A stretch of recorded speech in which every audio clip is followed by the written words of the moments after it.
engine swaps. They are fucking terrible. There, I said it.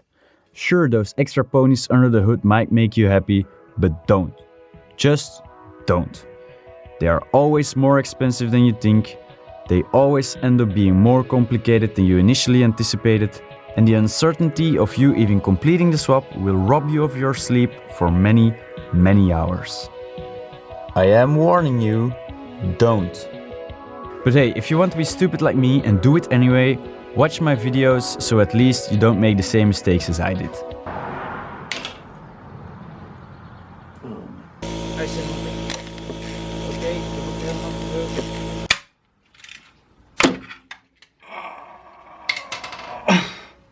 Tango down.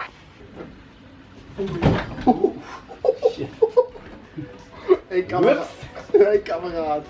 In this series, we'll be swapping the engine on this, my 1982 Volkswagen Golf Mk1, and we are taking you along for the adventure.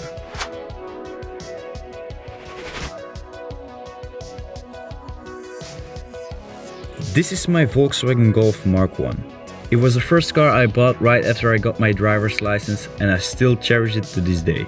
But after 7 years of ownership and many miles driven, the engine is desperately due to an upgrade. Low compression and leaky valves mean that the car feels down on power, and that's not really desirable for a car that isn't all that fast in the first place. So that's why we are pulling the engine today.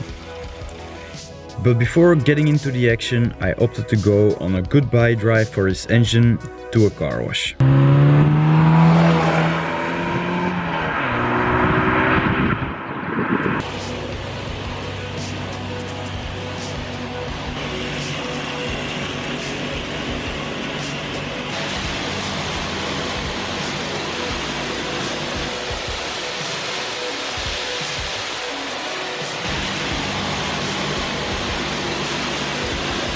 Now that we made it back home, it's time to hear the Golf sing for the final time before we rip its guts out.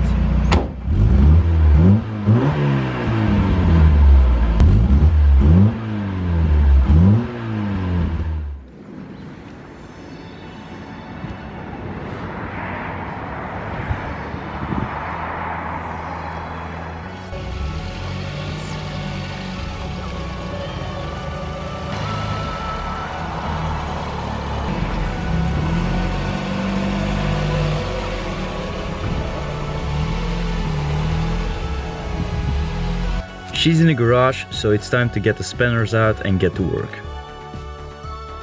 First we have to jack up the car and put it on jack stands.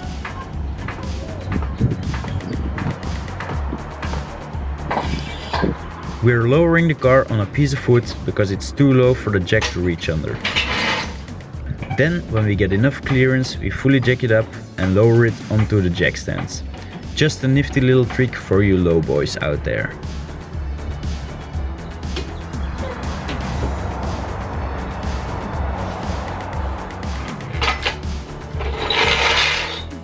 Next, we unbolt the hood because it will only get in our way.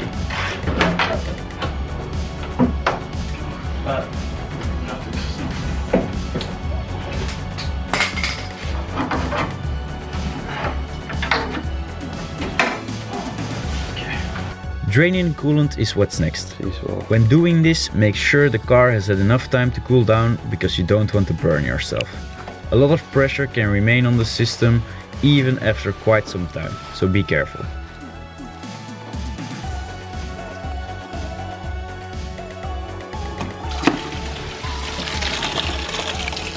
Oh boy.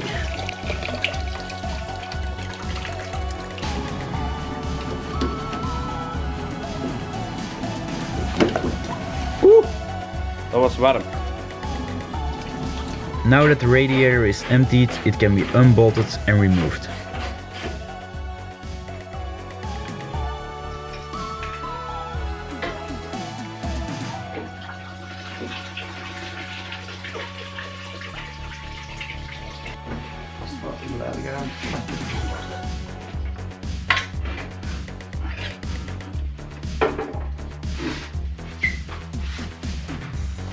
Next, we disconnect everything that will prevent the engine from coming out of the bay.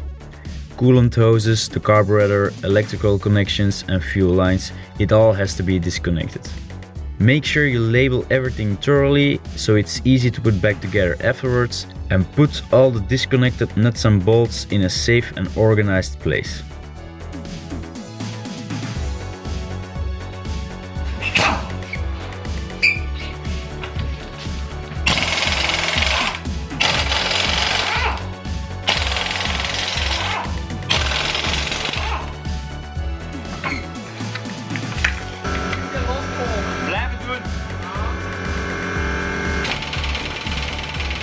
Unbolting the drive shafts can be tricky.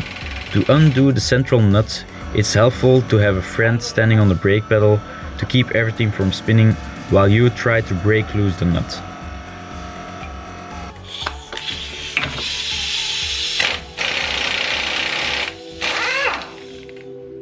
These axles are bolted to the gearbox by a flange, so they have to be unbolted.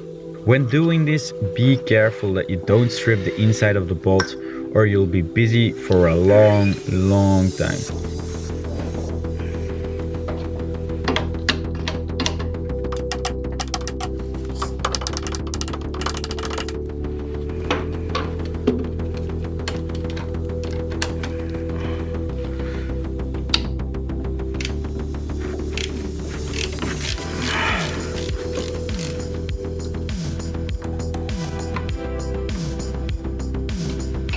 The axle is still blocked after we loosened all the bolts, so we have to drop the lower support arm.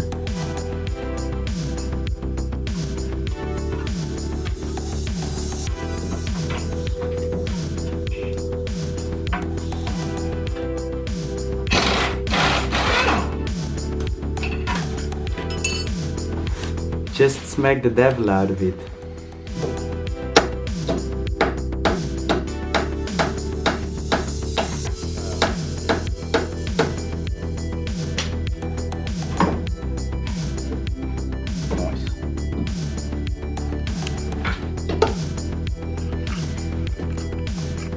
Disconnecting the exhaust is a tricky one on these cars. Two clamps hold the exhaust pipe to the manifold and they are a pain in the behind to remove, and even worse to reinstall.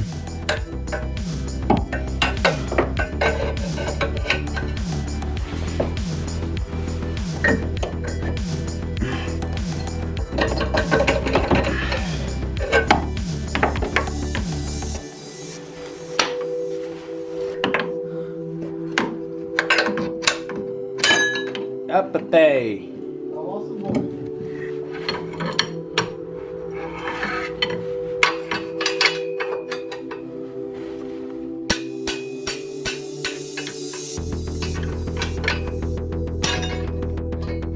Nice!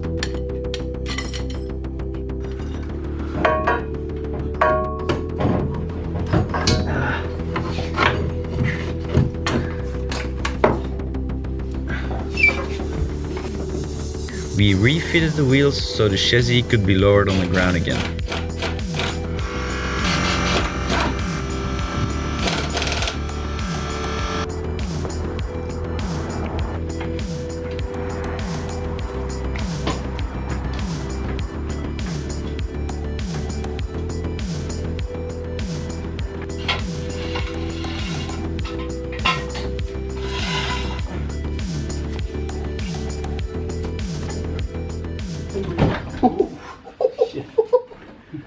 Hey Kamerad. Hey Kamerad.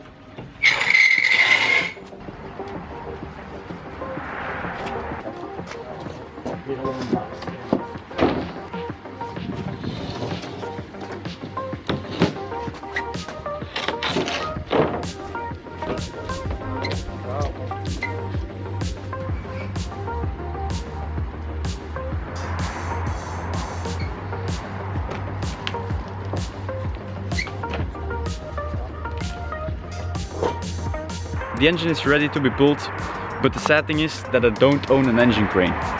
If only there was something in my garden I could use to solve this problem. This is our vintage skid steer excavator. This thing is a Mustang from the 1970s, so let's cross our fingers we're not running anyone over today. We've bought this several years ago to redesign our garden, and it came in handy for other stuff as well.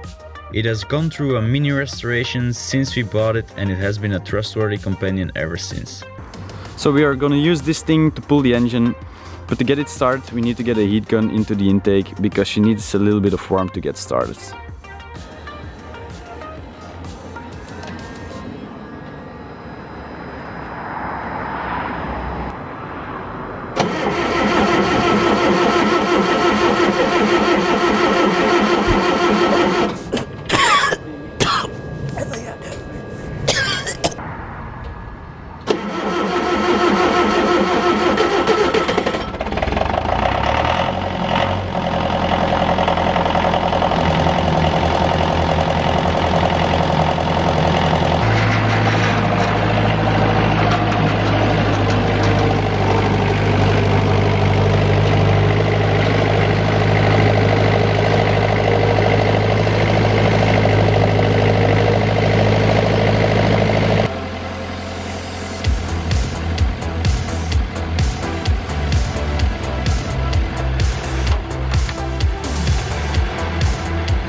We got the engine pulled, and let me tell you, that was a struggle. Using an engine crane would have been way more convenient, but hey, you've got to work with what you've got. 30 meters, 20 meters, 17 meters, standing by for touchdown.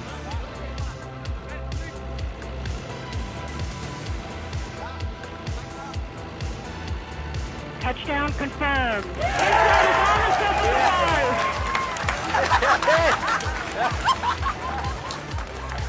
As fans all over the world go crazy, we finish the first chapter in our story.